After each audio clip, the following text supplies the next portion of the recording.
Hello बच्चों, let's read this question. The question says choose the correct one among the following statements regarding ferromagnetism.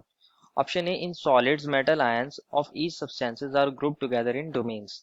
Option B, each domain acts as a tiny magnet. Option C, in the absence of magnetic field, these domains are randomly oriented, whereas in magnetic field, these get oriented in the direction of magnetic field.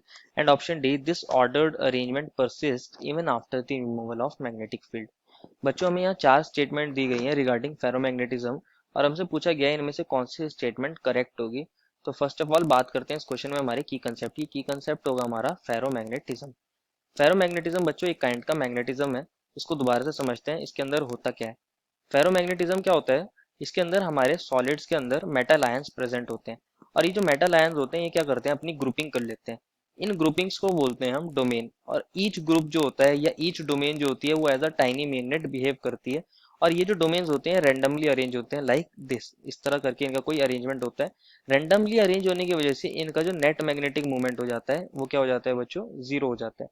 अगर इनके ऊपर एक strong magnetic field लगाई जाए जिसका direction मैं अपनी side से अप मान रहा हूँ, तो ये सभी के सभी कैसे अरेंज हो जाते हैं, इसी डायरेक्शन में अरेंज हो जाते हैं, सभी का डायरेक्शन अप हो जाएगा। इस तरह के हम मैग्नेटिज्म को फेरोमैग्नेटिज्म बोलते हैं। और इवन आफ्टर अगर मैं इस मैग्नेटिक फील्ड को रिमूव भी कर दूं तब भी हमारा मैग्नेटिज्म ऐसा ही रहेगा, ये एक परमानेंट मैग्नेट बन जाते हैं।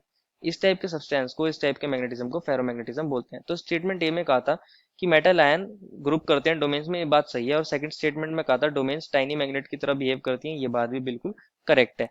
थर्ड स्टेटमेंट में कहा था कि अगर हम मैग्नेटिक फील्ड नहीं होगी तो ये डोमेन रैंडमली ओरिएंटेड होंगी, ये बात सही है। और अगर मैग्नेटिक फील्ड होगी तो सभी के सभी उसी के डायरेक्शन में ओरिएंट कर जाएंगे, तो ये बात बिल्कुल सही है।